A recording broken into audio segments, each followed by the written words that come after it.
এ লজ্জা কার? দুর্গাপুর টু রাজভবন। বোনের খুনের শাস্তি চেয়ে এবার সাইকেলে করে দুর্গাপুর থেকে রাজ্যপালের কাছে দুর্গাপুরের প্রসেনজিৎ স্বর্ণকার। পুলিশ প্রশাসনের কাছে বিচার চেয়েও আজও অধরা বোনের স্বামী। সন্দেহভাজনের নাম থানায় দিলেও সেও বুক ফুলিয়ে ঘুরছে শহরে। আজও খোঁজ পায়নি ভাগ্নে ভাগ্নির। প্রসেনজিৎ কি সুবিচার পাবে না? বছর দুয়েক আগে বোন খুন হয়েছে, খোঁজ মেলেনি দুই ভাগ্নে ভাগ্নির। প্রশাসনের সব স্তর থেকে শুরু করে মুখ্যমন্ত্রী মমতা বন্দ্যোপাধ্যায় সবার কাছে সুবিচারের আর্জি জানিয়েছে পরিবার। আজও অধরা বোনের স্বামী, খোঁজ মেলেনি ভাগ্নে ভাগ্নির। সুবিচারের আশায় এবার আজ দুর্গাপুর থেকে রাজ্যপালের কাছে সাইকেলে চেপে রওনা দিল প্রসেনজিৎ স্বর্ণকার। প্রায় বছর দুয়েক আগে দুর্গাপুরের কোকোভেন থানার অন্তর্গত অঙ্গদপুর এলাকায় উমা খাতুনের বাড়ি থেকে পচা গলা দেহ উদ্ধার করে পুলিশ। ঘটনার আগের দিন মৃতা উমা খাতুনের স্বামী পলাতক। পড়শিরা সেই ফোন করে উমার পরিবারকে জানায় এই ঘটনার কথা। প্রেমের কারণে বাবা মায়ের রমতি দুর্গাপুরের রফিক আলমের সাথে বিয়ের সম্পর্কে আবদ্ধ হন উমা। দুই শিশু সন্তান ছিল উমার। আজও খোঁজ মেলেনি এই দুই শিশুর। পরিবারের সন্দেহ অঙ্গদপুর এলাকার দিদির বাড়ির এক পড়শি ছোট লাল এবং তার স্ত্রী সব জানতোই ব্যাপারে, কিন্তু পুলিশকে জানানোর পর ওই দু একবার ডাকাডাকি করার পরও কোকোভেন থানার পুলিশ আর গা করেনি। এদেরকে চাপ দিয়ে সব সত্যি বের করাই যেত, এমনকি উমার স্বামী কোথাও সেটা জানতেও পুলিশের গড়িমসি ছিল অনেক। মহকুমা প্রশাসন থেকে আসানসোল দুর্গাপুর পুলিশের সর্বোচ্চ স্তর সব জায়গায় জানিয়েও কাজের কাজ কিছুই হয়নি। এরপর আদালত, পরে মুখ্যমন্ত্রী মমতা বন্দ্যোপাধ্যায়কে সুবিচার চেয়ে লিখিত আর্জি জানান উমার পরিবার, কিন্তু কোথায় কি? আজও অধরা উমার স্বামী রফিক আলম। বুক ফুলিয়ে ঘুরছে ছোটে লাল কিনা সন্দেহের তালিকায় পরিবারের। টাকা পয়সা দিয়ে এমডি ছোটে লাল এফআইআর থেকে তার নাম বাদ করে দেওয়ার টোপ দেয় এই পরিবারকে, কিন্তু এই লোভে আর পড়েনি অসহায় পরিবার। শেষ পর্যন্ত বিচার না পেয়ে এবার দুর্গাপুরের কোকোভেন থানা এলাকার এলবি টাইপের নিজের বাড়ি থেকে বোনের খুনের সুবিচার চাইতে সাইকেলে করে কলকাতার রাজভবনে রাজ্যপালের কাছে রওনা দিলেন উমার দাদা প্রসেনজিৎ স্বর্ণকার। সমস্ত নথি নিয়ে রাজভবনের উদ্দেশ্যে রওনা দিলেন প্রসেনজিৎ। আরজি বোনের খুনের শাস্তি আর দুই ভাগ্নে ভাগ্নির খোঁজ পাবা। মেয়ের শোকে ব্রেন স্ট্রোকে অসুস্থ উমার বাবা এক চোখে দৃষ্টিও হারিয়েছে। মায়ের চোখের জল আজ শুকিয়ে গেছে সুবিচারের আশায় থাকতে থাকতে। মেয়ে গেছে, এবার ছেলের ওপর কোনো আঁচ আসবে না তো? এই আতঙ্কে রাতের ঘুম উড়েছে গোটা পরিবারের। এখনো ভয় একটা আছে, সাইকেল রাজভবন পর্যন্ত পৌঁছতে পারবে তো প্রসেনজিতের? পুলিশের ব্যর্থতা ঢাকতে সেই সাইকেল আটকে দেওয়া হবে না তো মাঝপথে? তবুও মনের অদম্য ইচ্ছা শক্তির জোরে এক দাদা বোনের খুনের বিচারের আশায় সব প্রতিকূলতাকে জয় করে পৌঁছতে চাইছে রাজ্যপালের কাছে।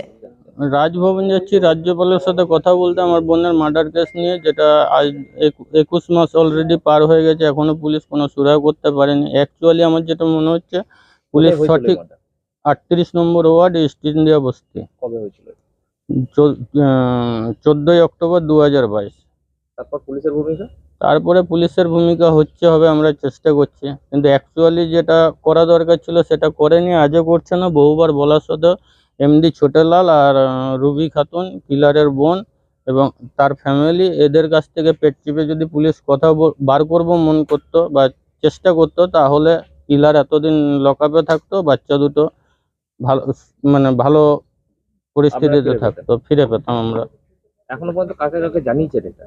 জানিয়েছি, আমি রাজ্যপালকে জানিয়েছি, সিএমকে জানিয়েছি, কলকাতা হাইকোর্টকে জানিয়েছি, দুর্গাপুর আসানসোল কমিশনারকে এবং এসডিএমকে জানিয়েছি। শুধু জানিয়েছি নয়, দুবার আমি লিখিত চিঠি করে জানিয়েছি। কোনো না, এখনো কোনো সেরকম স্টেপ দেখিনি। কেউ কি প্রভাবিত করছে? প্রভাবিত করছে বলতে আমার বাবার মারফত আমাকে বলা হয়েছিল, ছোটেলাল বলে একজন আছে যার নামটা আমরা সবসময় করছি, সে কিছু টাকা পয়সা নিয়ে ওর নামটা কেস থেকে তুলে নেওয়ার বা ওর নামটা উল্লেখ না করার জন্য। কে ছোটলাল? ছোটেলাল যেখানে মার্ডার হয়েছিল সেখানকারই একজন প্রতিবেশী, যার সাথে আমার ভাগনা 9ই অক্টোবর 2024 আপনার রাজস্থান গেছিল। পুলিশকে জানিয়েছিলেন এটা? পুলিশ জানে। এর পিছনে কি কোনো রাজনৈতিক মদত আছে? কোনো রাজনৈতিক দলের সাথে যুক্ত? রাজনৈতিক মদত থাকলেও থাকতে পারে, না থাকার কিছু নয়, কিন্তু এটা কাস্টগতভাবে একটা বড় এফেক্ট আছে। আমার মনে হচ্ছে কোনো বড় মৌলবী মারফত একটা সেটিংয়ের ব্যবস্থা হয়ে থাকলেও হতে পারে, কেন ছোটেলাল এবং তার ফ্যামিলিকে জেনে শুনে বা তাদের কথাবার্তায় এত গাফিলতি বা কেসটাকে বিভ্রান্ত করার, ডাইভার্ট করার বিভিন্ন রকম প্রসেস, সেগুলো পুলিশ এই নিয়ে কাজ করছে সব সময়। তার সত্ত্বেও বুঝেও কেন অবুঝের মতো ইয়ে করছে এবং তার উপর চাপ সৃষ্টি করছে না বা ধরার চেষ্টা করছে না, সেটা আমরা বুঝতে পারছি না। আপনারা কি চাইছেন? আমরা চাইছি আগে কিলার ধরা পড়ুক, তার আগে আমার বাচ্চা ভাগনা ভাগ্নি দুটো মিসিং যে তারা মানে জীবিত রেস্কিউ হোক, আমি ফিরে পাই। আপনি আর সেই জন্যই যাচ্ছেন? সেই জন্যই যাচ্ছি। এতদিন ধরে দুর্গাপুরে যে মার্ডারের উপর যে বিচার ব্যবস্থা, সেই বিচার ব্যবস্থাটা যাতে বদলানো হোক, সেই জন্য যাচ্ছি। কিসে যাচ্ছেন? সাইকেলে যাচ্ছি রাজভবন। পৌঁছাতে পারবেন মনে হয়? পৌঁছাতে পারবো, এখন যদি পুলিশ না আটকায় তাহলে পৌঁছাবো। কালকে টার্গেট তো রাখছি কালকে সকালের মধ্যে পৌঁছাতে, সেই জায়গায় 10টা 11টা 12টা হতে পারে। আপনার নাম? প্রসেনজিৎ স্বর্ণকার। কোথায় গেল? আমার ছেলে আজকে রাজভবন গেল, কেন? সে বোনের সুবিচার পাওয়ার জন্য। এইখানের প্রশাসনকে জানিয়েছিলেন? হ্যাঁ, এখানকার প্রশাসনকে জানিয়েছিলাম, বারবার যাচ্ছি, একবার ছেড়ে বারবার করে যাচ্ছি, ওরা কোনো কাজ করছে না। তার জন্য সুবিচারের জন্য আজকে সুবিচারের জন্য আজকে ছেলে আমার রাজভবনে রওনা দিল সাইকেল নিয়ে। কি চাইছেন এখন আপনারা? আমি এখন ওই মেয়ের আমার সুবিচার চাইছি, আর ওই ছেলে নাতি দুটো ফিরে পেতে চাইছি, আর ওই আসামির যেন কঠোর শাস্তি হয়, আর আমার ছেলে যেন সুস্থভাবে ফিরে আসে। আপনার নাম?